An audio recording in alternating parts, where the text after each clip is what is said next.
कहते हैं कि राम जी जब अवध के राजा बने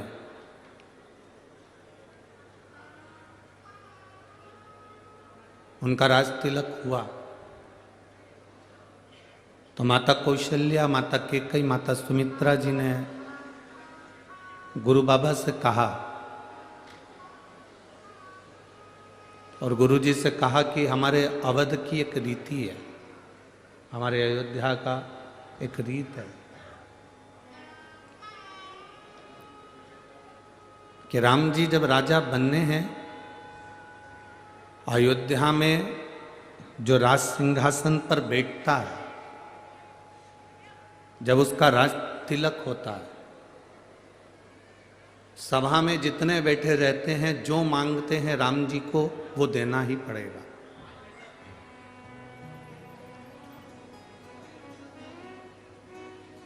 हमारे अयोध्या की एक रीत है, अवध का राजा जो बनेगा, अयोध्या में जो राजा बनकर बैठेंगे, राज तिलक के समय पर जो मांगा जाएगा वो देना पड़ेगा।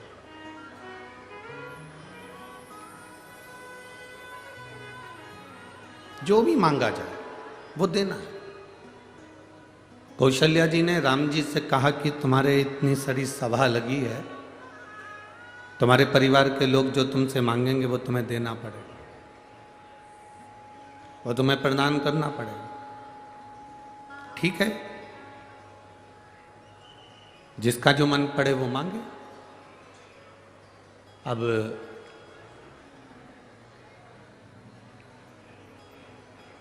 लक्ष्मण जी से कहा कि पहले तुम जाओ मांगने के लिए, क्योंकि तुम भी 14 वर्ष का वनवास से वापस लौट कर आए। बहुत सावधानी से कथा सुनना। 40 गांव में 5 दिन की कथा मिली है। इतनी झोली भरकर सुनना कि बाबा अगली कथा में एक पत्र तुम्हारा भी भेजे और उसमें लिखा हो कि मेरे मन की बात बाबा ने पूर्ण कर।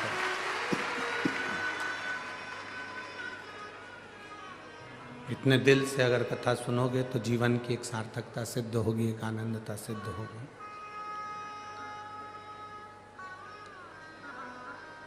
लक्ष्मण जी को भेजा कि पहले तुम मांगो। लक्ष्मण जी गए,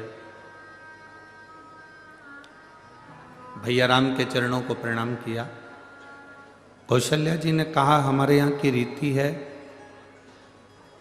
जब राम जी राजा बने हैं अवध के सिंहासन पर जो बैठेगा उससे जो मांगोगे वो देगा। लक्ष्मण जी ने मांगा कि मुझे भैया राम के चरणारविंद की सेवा चाहिए। राम जी ने सेवा दे दी। भरत जी से कहा आप मांग लो। भरत जी ने राम जी के चरणों की सेवा मांगी, उनको भी सेवा दे दी। शत्रुघ्न से कहा गया कि तुम मांग लो, तो शत्रुघ्न जी ने भरत जी के चरणों की सेवा मांगी तो उनको दे दी। उर्मिला आई, उन्होंने अवध के सेवा मांगी, सेवा दे दी। मांडवी आई, उसने अपने पति के चरणों की सेवा मांगी, वो दे दी। शत्रुघ्न जी की धर्म पत्नी श्रुतकीर्ति आई,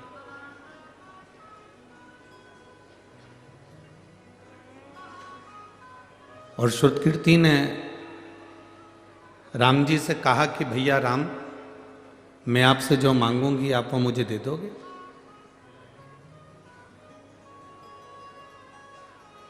मैं जो मांगूंगी वो आप देना पड़ेगा। कौशल्या जी ने कहा श्रुतकीर्ति कैसी बात करती हो, यहां जितनों ने मांगा राम जी ने सबको सब कुछ दिया, तो फिर आपको क्यों ना देंगे?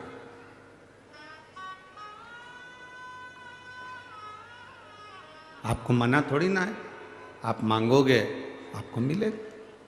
मांगो, आपको क्या चाहिए? श्रुतकीर्ति ने कहा कि मैं जो मांगूंगी वो दे दोगे, पहले विचार कर लो भैया राम। भैया राम, आप पहले विचार करो, जो मांगूंगी वो देना पड़ेगा। हाँ मांगो। श्रुतकीर्ति ने फिर कहा पक्का? पक्का। सीता जी ने कहा श्रुतकीर्ति तू मेरी बहन होकर ऐसा बोल रही है, तू तो मांग ले जो चाहिए तेरे को राम जी से। श्रुतकीर्ति ने कहा पहले मुझे संकल्प दो कि मैं जो मांगूंगी वो मुझे देना पड़ेगा। सीता जी कहती ऐसी बात कर रही हो तुम तो कि संकल्प दो। कैकेयी को थोड़ा सा भय होने लगा। कैकेयी को लगा कि मैंने 14 वर्ष का वनवास राम जी को दिया था, कहीं ये श्रुतकीर्ति वापिस राम जी को वनवास ना दे दो। उसे भय हो रहा, उसको भय उत्पन्न हो रहा।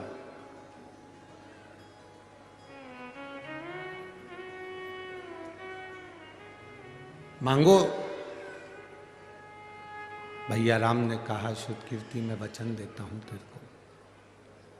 श्रुतकीर्ति मेरा वचन है तेरे को, मैं तुझे वचन देता हूं कि जो तू मांगेगी मैं तुझे दे दूंगा, मांग ले तुझे क्या चाहिए। श्रुतकीर्ति कहती है भैया राम से, श्रुतकीर्ति कह रही है राम जी से कि भैया मुझे केवल आपने जो वन में कपड़े पहने थे, वल्कल वस्त्र, वो वन के कपड़े मुझे दे दीजिए। राम जी ने पूछा तू उस वल्कल वस्त्र का, उस वन के कपड़ों का, उस वनवासी वस्त्र का करेगी क्या? श्रुतकीर्ति कहती है जो राम अवध के राजा बनने वाले थे, समय के चक्र ने घुमाकर उनको 14 वर्ष के लिए वन भेज दिया है।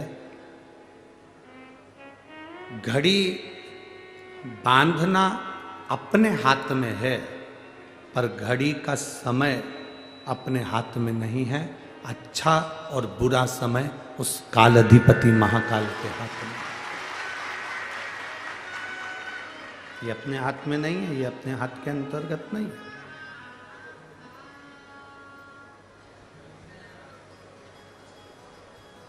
घड़ी बांधना अपने हाथ में हो सकता है, पर समय अपने हाथ में नहीं हो सकता। घड़ी देखना अपने हाथ में है, पर समय देखना अपने हाथ में नहीं हो सकता।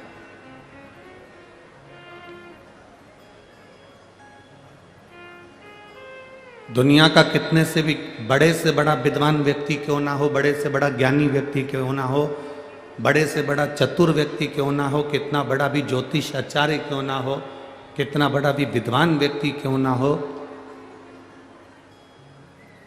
कितना बड़ा भी विद्वान क्यों ना हो, वो घड़ी देख सकता है, पत्रिका देख सकता है, नक्षत्र देख सकता है, पल देख सकता है, फेस रीडिंग कर सकता है, हस्त रीडिंग कर सकता है, वो सारी रीडिंग कर सकता है, पर वो आने वाले समय की गणना नहीं कर सकता कि आने वाला समय कैसा होगा। किसको मालूम है? किसको पता है?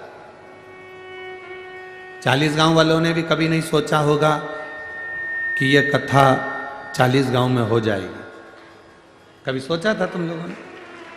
जितने लोग 40 गांव के बैठे हैं, कभी विचार करना।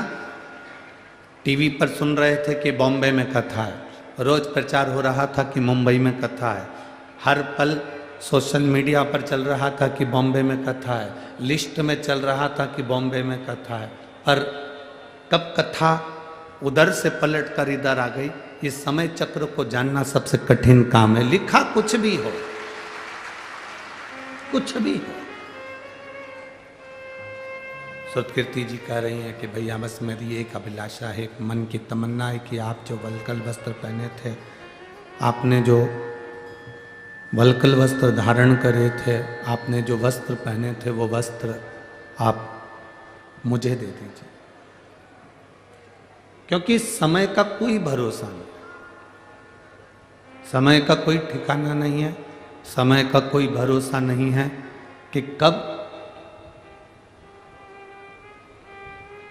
अच्छे जीवन को चलते चलते व्यक्ति की जिंदगी में कब दुख आ जाए, कब तकलीफ आ जाए, इसका कोई ठिकाना नहीं।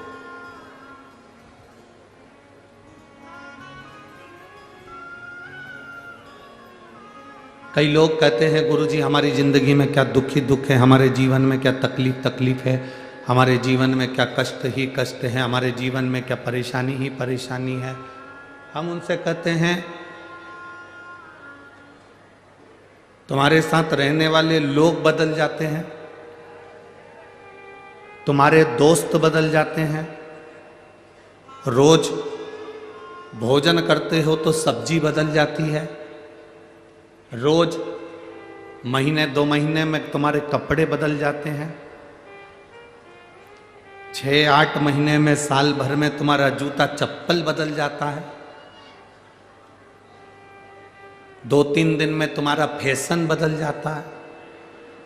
बोलो सही है कि गलत है?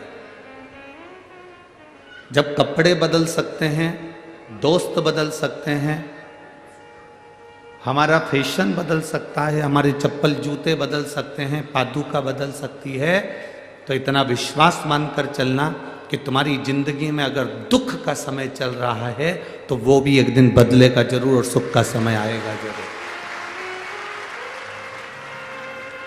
ऐसा नहीं कि दुख का समय बदलेगा, दुख का समय समाप्त नहीं होगा, तकलीफ का समय समाप्त नहीं होगा, कष्ट का समय समाप्त नहीं होगा। अच्छा समय आएगा,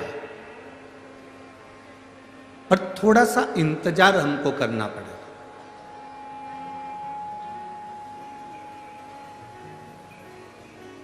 500 वर्ष लगे